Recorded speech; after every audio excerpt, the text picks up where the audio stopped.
Ladies and gentlemen, I'm Brad Watt from Cage Warriors. You're watching the Fight Week Show. Like, share, and subscribe for all that good stuff. You do not want to miss this.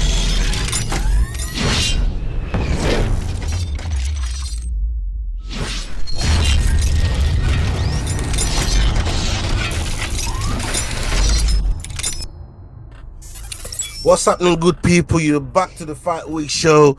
Salute to everybody that's joining us right now. And right now, today, we have Louise, the Shadow Bennett.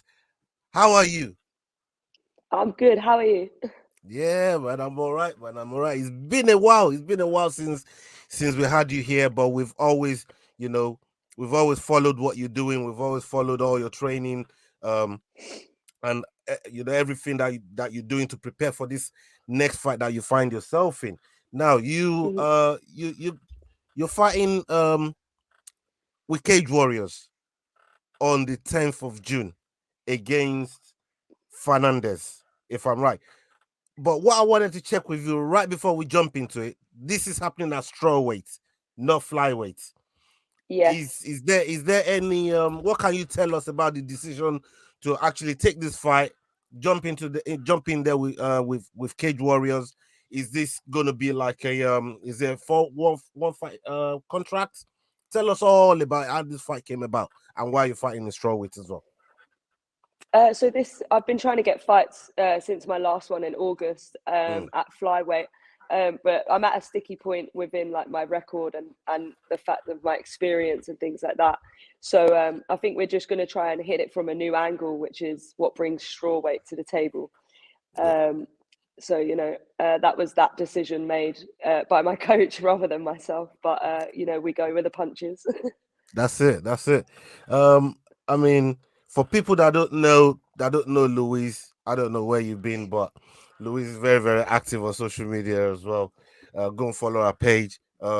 She's 4-0, Battle Arena flyweight champion, and she's about to get into this fight here with Fernandez on Cage Warriors. How was it with what was the process with this opponent, with this specific opponent? Was there any particular thinking to it, or was it a case of, like you just mentioned, it's so difficult getting fights, and it's just a situation of she's available, she wants it, she's ready to dance, and you need a dancing partner to get back into some kind of active fight run. You know what I mean? What was the decision behind Fernandez? So I was offered the flyweight title against Sharice Davis, Right. but I was at a point where my weight, I was sort of semi-sitting at flyweight anyway. So we sort of took that decision and we were like, okay, so let's just try strawweight first and, do it more of an experience-wise. And then they gave me Fernandez, and I think she's a brilliant opponent for where I'm at right now, with her background as well, coming from a strong gym herself. So really interesting matchup, to be fair.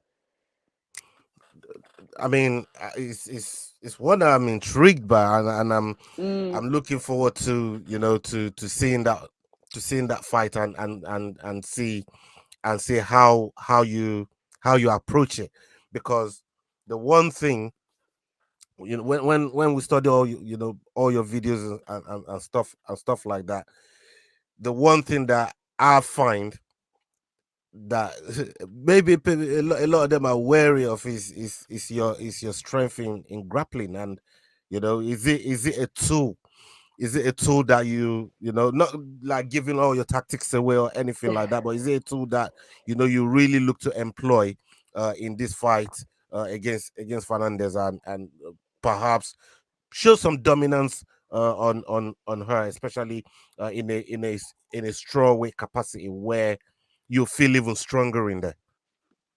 Yeah, exactly. I think that's one of the things to take away from coming down a weight class, is the fact that I am going to be physically stronger, when it comes to grappling, because I've done it at higher weights as well. And like you say, it's sort of a bread and butter thing for me. But coming into this fight, I've had a really hard camp.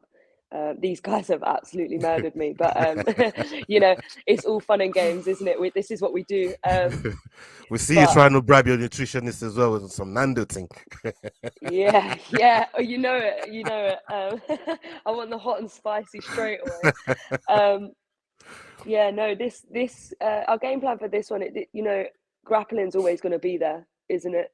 So not fighting from August till now, I've really just looked to develop my stand-up and how I can integrate that with my takedowns and my grappling. And I'm just really interested to see if that development has come together within my fighting. So, not giving too much away, but we will see a completely different fighter. Yeah, 100%. Your last two fights is come as unanimous decision win. Mm-hmm. The two fights before that, you actually finished those fights. One with a knockout, second round knockout, if I'm correct, and a rear naked choke on the other fight.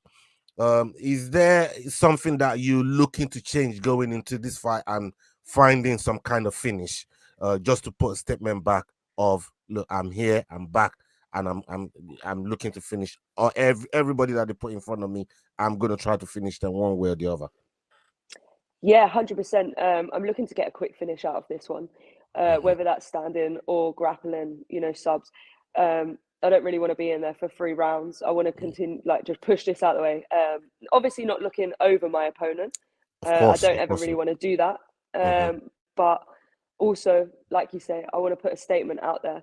I'm coming into flyweight. Can I get that flyweight, strawweight belt, and then come back to flyweight and sort of see where I'm at. That's sort of the journey that I'm on at the moment, with strawweight category.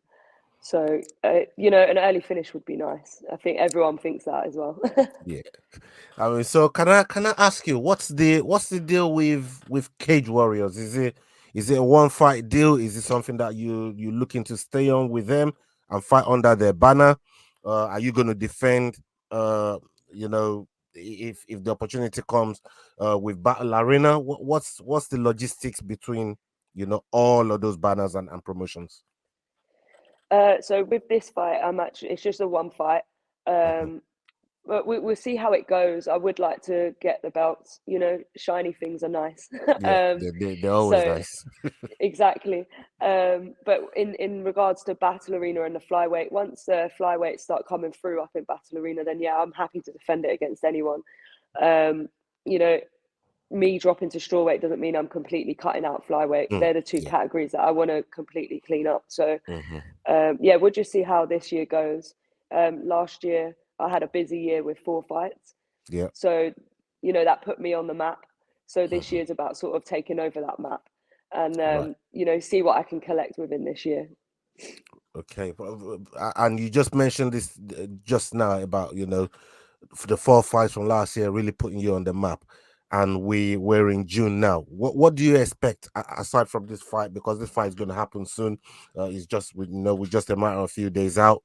But what do you expect for the rest of the year? You intend to stay active? You intend to 2 more fights, 3 more fights? What's the mindset there? What are you thinking? So we've got a plan. Whether or not it sticks to the plan, you know what MMA is like. So I'm hoping to fight in August. Right. Hopefully on Fight Star. That will be quite a good event, big event as well. That's a good promotion. And then, I'm really looking forward to try and get on that actually, especially with it being at the O2 in London.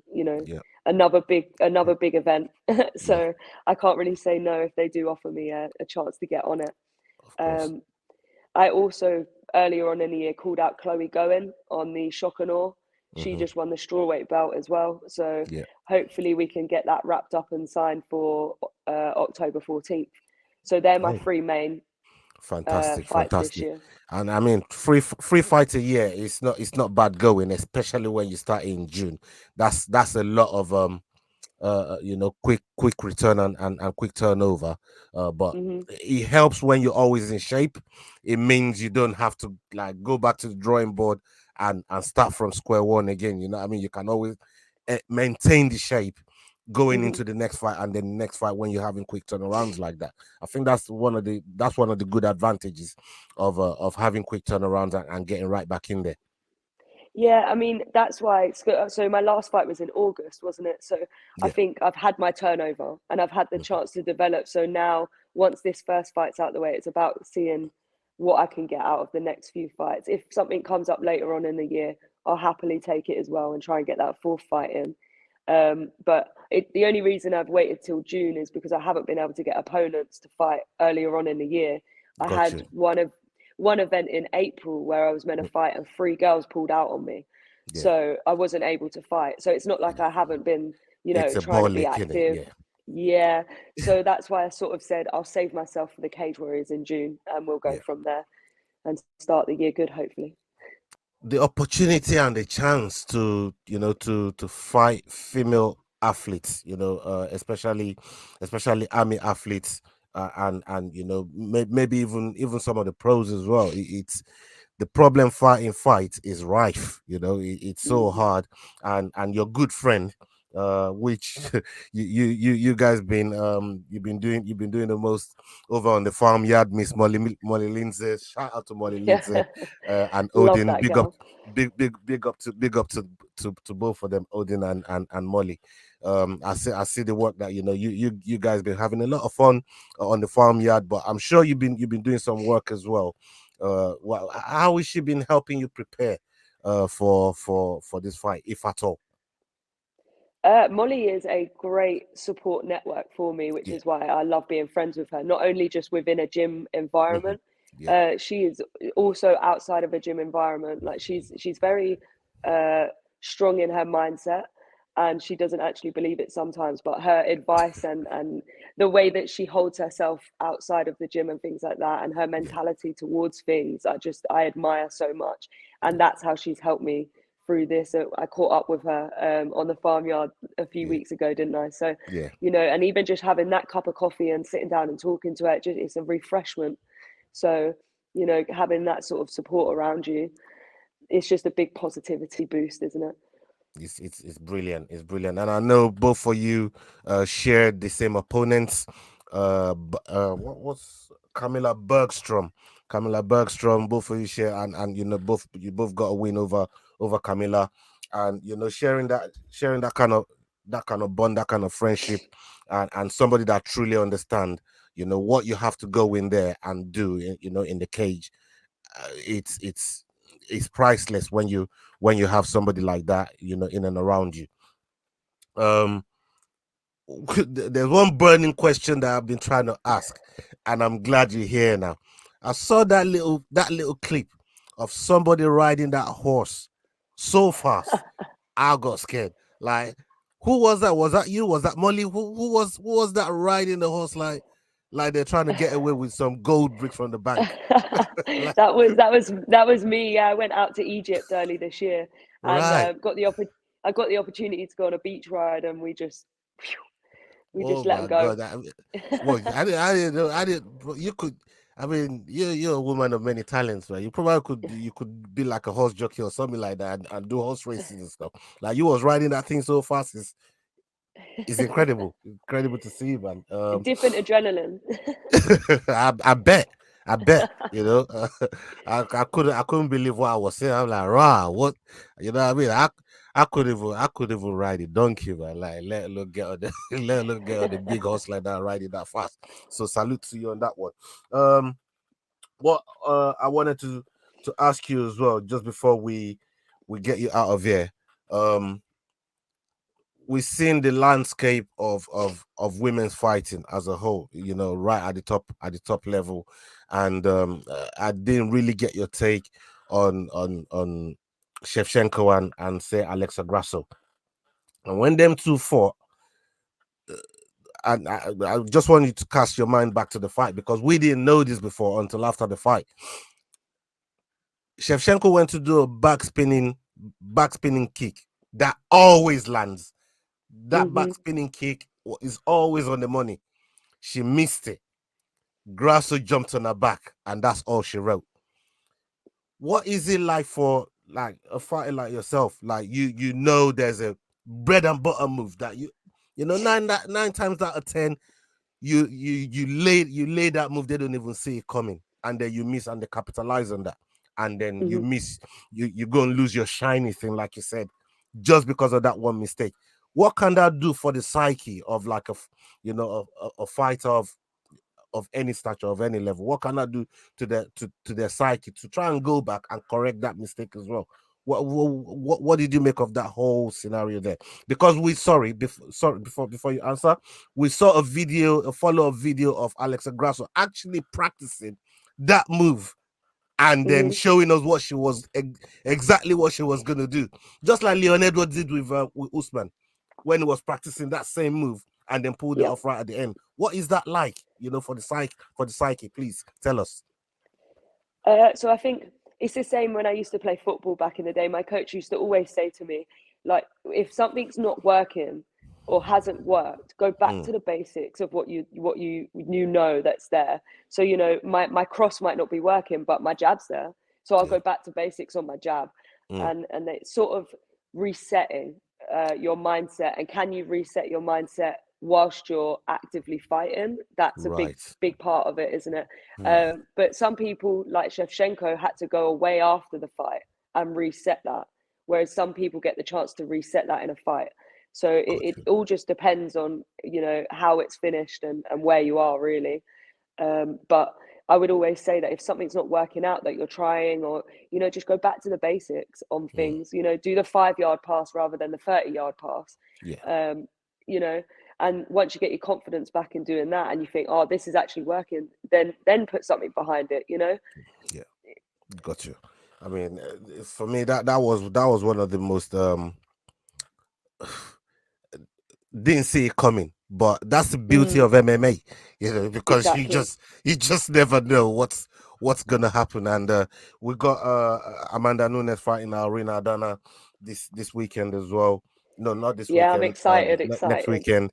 What are you making of that? Because Irina Aldana, I don't think she's come to play. She's one of the top level women in that division. She got hands and she can knock people out too. She's definitely got the power there. But and with Amanda going through that whole situation with Juliana Pena and coming back, she's now she's got a baby.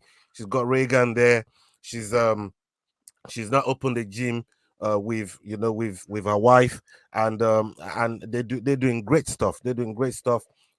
Do you think her mind is still in the game, like how she used to be? Do you think she's still as hungry?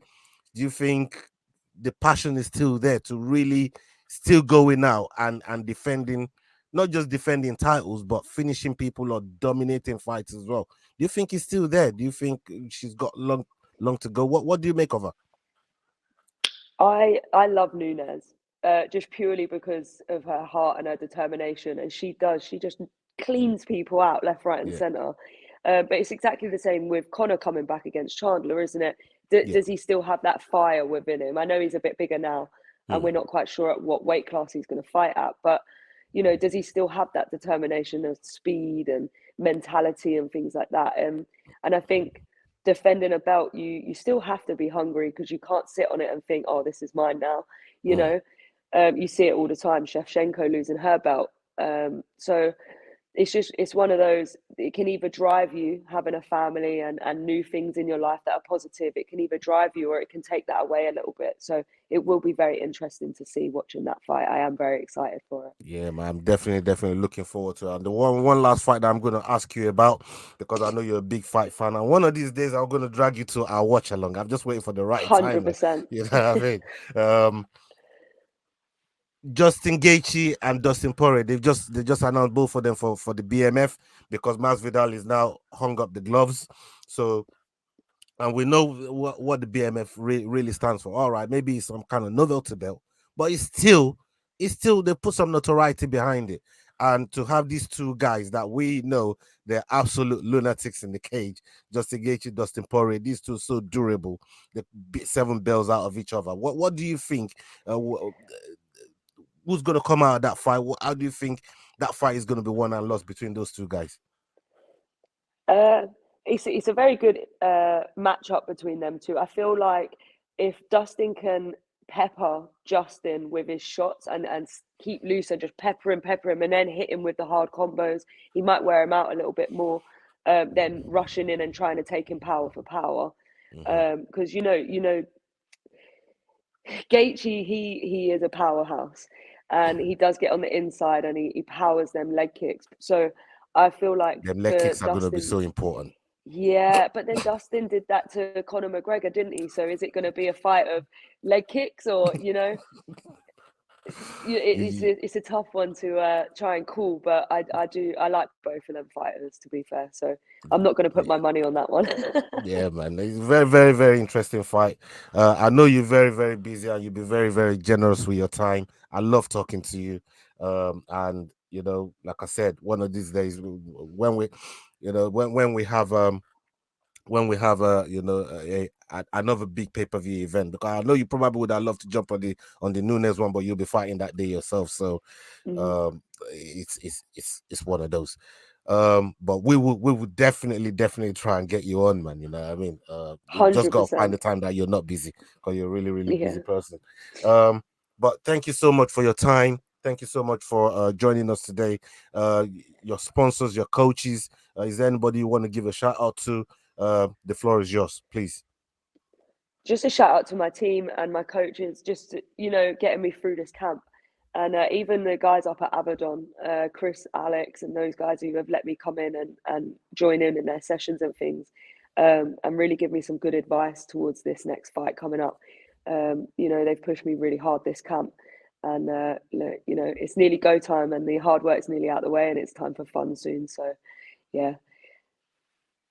Thank you so much for pulling up, man. And we wish you good luck with your fight against Fernandez from the Fight Week show, and hopefully we'll bring you back on here to talk more about MMA on the channel. Thank you so much for pulling up.